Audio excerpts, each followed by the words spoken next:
Hoje, o capítulo 33.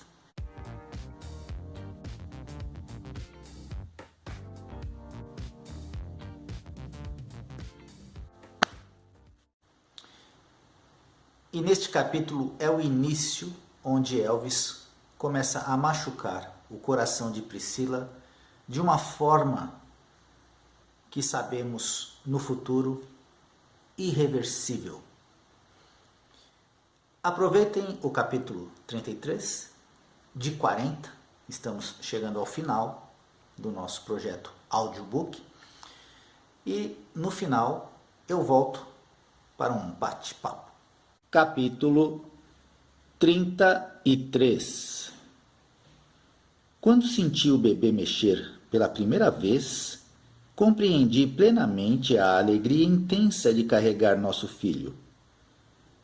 Meu sorriso voltou quando Elvis colocou a mão em minha barriga, um pouco estofada, e murmurou: "Como pode uma criatura tão pequena como você gerar outra criaturinha?" A gravidez estava nos unindo ainda mais. Ele me telefonava do estúdio todos os dias, apenas para dizer olá e saber se eu estava bem. Foi por causa do bebê que decidimos comprar nossa primeira casa em Los Angeles, ao invés de alugar, como sempre fizéramos antes.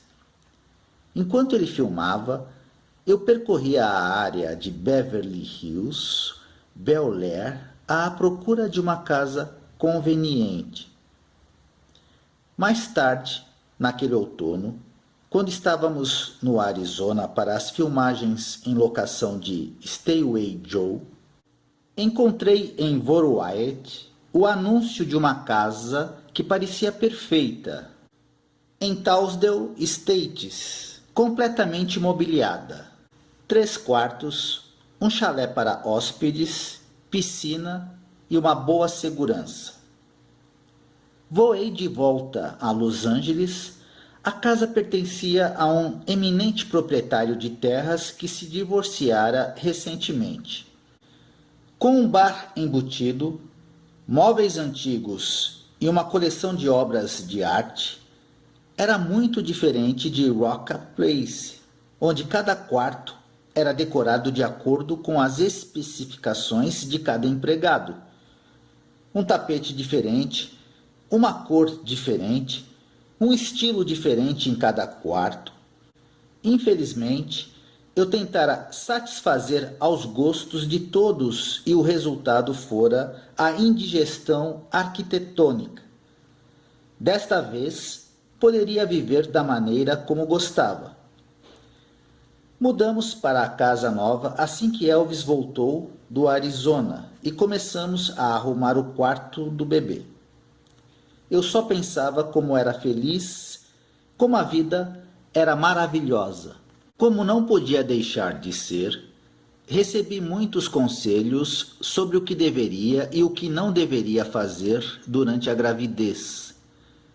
Dominada pelas superstições sulistas, vovó foi especialmente solícita, dizendo-me que não podia escovar os cabelos para não enrolar o cordão umbilical em torno do bebê. Também disse que eu não deveria ficar de pé por muito tempo ou minhas pernas inchariam e nunca mais conseguiria andar. Ela estava tão preocupada quanto uma mãe afetuosa e algumas de minhas atividades lhe davam plenos motivos para isso. Eu continuava com as aulas de balé, andava de motocicleta e montava dominó até o 8º mês de gravidez. Elvis achava que eu era extraordinária por acompanhá-lo em tudo. Isso me fazia feliz. Eu o agradava e me mantinha a seu lado todos os dias. Foi nessa ocasião que comecei a ouvir rumores sobre Elvis e Nancy Sinatra. Os mesmos rumores que ouvira quando ainda estava na Alemanha, que ela estava apaixonada por Elvis, que os dois mantinham um romance. Eu andava extremamente sensível e chorava por qualquer coisa. Elvis garantiu-me que eu estava apenas sendo supersensível por causa da gravidez. Aceitei a alegação. Com 6 meses de gravidez, Nancy me telefonou e disse que gostaria de me oferecer um chá de bebê. Eu não a conhecia muito bem e estranhei que se mostrasse tão gentil. Mas Elvis assegurou-me que ela era uma ótima pessoa e que eu devia conhecê-la melhor. Ficou combinado que eu iria à festa com uma condição, sugerida pelo coronel. Todas as fotografias tiradas na ocasião deveriam me ser entregues. Assim, não haveria fotos inesperadas saindo nas revistas. Tudo correu muito bem. Nancy foi muito simpática e me deu todo o apoio. Descobri que gostava muito dela e decidi ignorar os rumores. A vida dá voltas surpreendentes. No instante em que a pessoa está se tornando confiante, acontece o inesperado. Eu estava no 2º andar de Graceland quando Elvis me chamou a seu escritório, que ficava ao lado de meu quarto de vestir. Cilla, tenho pensado muito. As coisas não estão indo muito bem. Seria melhor se nós dois tirássemos umas pequenas férias, como uma separação experimental. Vamos ficar longe um do outro por algum tempo. Senti vontade de morrer. Estava com 7 meses de gravidez e não podia acreditar no que acabara de ouvir. Só podia ser uma brincadeira. Mas o que aconteceu? O que foi que eu fiz? Você não fez nada, baby. Não pode compreender. O problema não é você. Acontece apenas que estou passando por um momento difícil. Acho que seria melhor se tirássemos uma folga. Fitei-o em silêncio, sentindo uma nova força. Se ele me excluía numa ocasião como aquela, então absolutamente não me merecia. Levantei-me e disse: está certo. Basta me avisar quando devo partir. Fui para o meu quarto de vestir e fechei a porta. Estava atordoada. Aquele não era o homem que eu conhecia. Afastei-me instintivamente, a afeição entorpecida, os pensamentos desconfiados, o coração angustiado. Não creio que Elvis tencionasse realmente me deixar.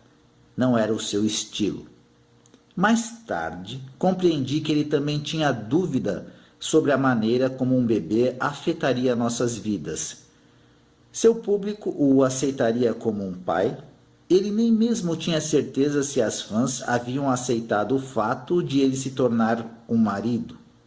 Até que ponto continuariam leais? Não demorou muito para que a natureza sensível de Elvis o levasse a recuperar o bom senso. 2 dias passaram. A ideia de uma separação experimental não voltou a ser mencionada. Ambos nos comportávamos como se nada a respeito fosse dito.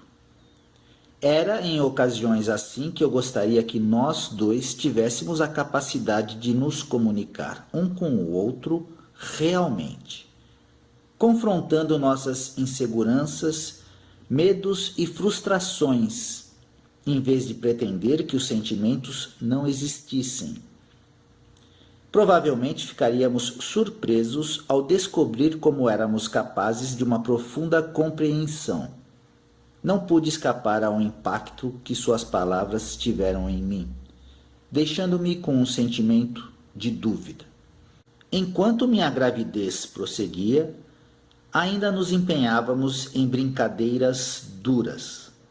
Fomos para o rancho naquele Natal, passeando a cavalo, promovendo batalhas de bola de neve e saindo em excursões em carroças cheias de feno. Elvis sentava lá na frente e gritava para mim: como está indo, Cilla? Tudo bem aí atrás? Minha garota está direitinho? Eu gritava em resposta: sua garota vai muito bem, eu estou ótima. Se saíamos a cavalo, ele sempre me perguntava: tem certeza que pode fazer isso? O médico disse que podia andar a cavalo? Claro que posso.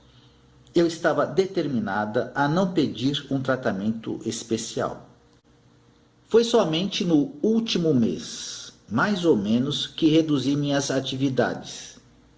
Em vez de passar a noite inteira sentado, assistindo 2 ou 3 filmes, Elvis me levava para casa depois de ver apenas um. Ele arrumou sua programação a fim de poder permanecer em Graceland comigo durante o último mês, a fim de estarmos completamente preparados para o grande dia. Chegamos a realizar exercícios de prática para a viagem até o Hospital Memorial Batista. À medida que a data se aproximava, Elvis foi se tornando mais e mais nervoso. No dia 1º de fevereiro de 1968, acordei por volta das 8 horas e descobri que os lençóis por baixo de meu corpo estavam encharcados. Assustada, liguei para a mamãe em Nova Jersey. Ela sugeriu que eu telefonasse imediatamente para um médico. Ele mandou que eu fosse para o hospital. Gentilmente acordei Elvis e informei-o que o grande dia chegara. Grogue de sono, ele indagou se eu tinha mesmo certeza. Quando confirmei, ele ligou para o pai e disse-lhe que avisasse a todos. Depois gritou lá para baixo: ela está pronta, Sila vai ter o bebê. Ignorando seu frenesi, fui calmamente para o banheiro, passei maquiagem no rosto, ajeitei meus cabelos pretos. Mais tarde, no hospital, solicitei uma permissão especial para ficar com os cílios postiços. Havia um verdadeiro pandemônio no primeiro andar de Graceland. Conforme o planejado, os carros chamarizes partiram primeiro, Lamar e Joe acenando freneticamente para que as fãs o seguissem. Depois, nós saímos. Apesar de todos os ensaios, porém, seguimos diretamente para o hospital errado. Trocáramos o hospital. Mas, obviamente, Jerry, que estava ao volante, não fora informado. Charlie Rudd consertou a situação, convencendo Jerry de que era o Memorial Batista e não o Metodista. Felizmente, chegamos a tempo. Nossa filha, Lisa Marie, nasceu às 5h01 daquela tarde. A enfermeira levou-a ao quarto e aninhei-a em meus braços. Não podia acreditar que era minha filha, que eu gerara aquela criança. Ela era tão pequena, tão linda. Elvis entrou no quarto e beijou-me, emocionado porque tínhamos um bebê absolutamente normal e saudável. Já estava apaixonado pela filha. Observou-me a aninhá-la e seus olhos ficaram marejados de lágrimas de felicidade. Depois ele abraçou a nós duas, murmurando: temos uma garotinha linda, acrescentei. Perguntei-lhe se queria segurar a filha no colo. A princípio ele ficou apavorado, mas depois começou a tocá-la. Brincou com suas mãos, seus pés. Estava reverente, sussurrando: não posso acreditar que fiz parte dessa criança linda. Elvis sabia que eu quisera que o bebê tivesse cabelos escuros como os seus e a criança nascera com cabelos pretos.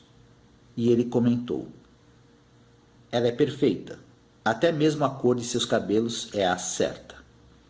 Ficamos abraçados por muito tempo, acariciando nossa filha e um ao outro. Um jovem casal partilhando os primeiros prazeres da prole.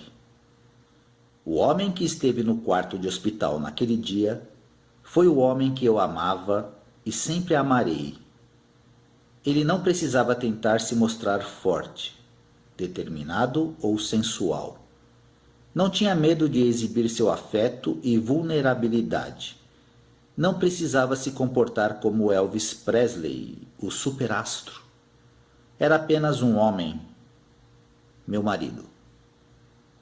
Final do capítulo 33. Quem fala conosco hoje é Betânia Dias Melo. Elvis estava tão solitário emocionalmente. Sinto tanto pelo sofrimento dele.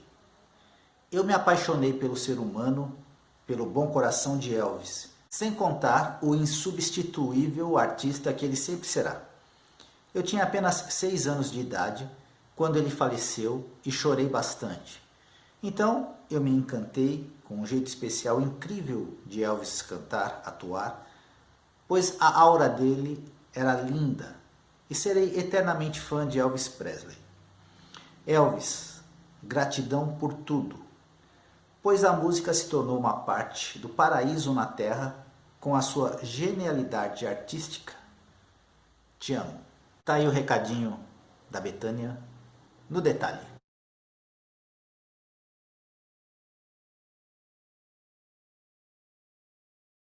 Agora eu quero agradecer a todos os amigos, a todos os fãs de Elvis que prestigiam o meu canal, que estão sempre dando um apoio para este trabalho tão importante para a memória de Elvis Presley. Eu digo com toda a modéstia tão importante porque centenas de pessoas vêm conversar comigo, falam comigo, mandam mensagens dizendo que o canal reaviveu o amor que estava adormecido pelo ídolo Elvis. Pessoas de todas as idades. Muitas pessoas também, por incrível que isso possa parecer, tiveram contato com o Rei Elvis pela primeira vez através do nosso canal. Eu fico muito contente com isso. E eu agradeço a todos os elogios, a todas as críticas que me conduzem a fazer, dentro do meu limite, do possível, um trabalho cada vez melhor. E também quero dividir hoje uma mensagem que o próprio YouTube manda sempre ao canal, sempre os dados são atualizados e em 2020 estamos começando o mês 7 e já temos quase 800.000 visualizações.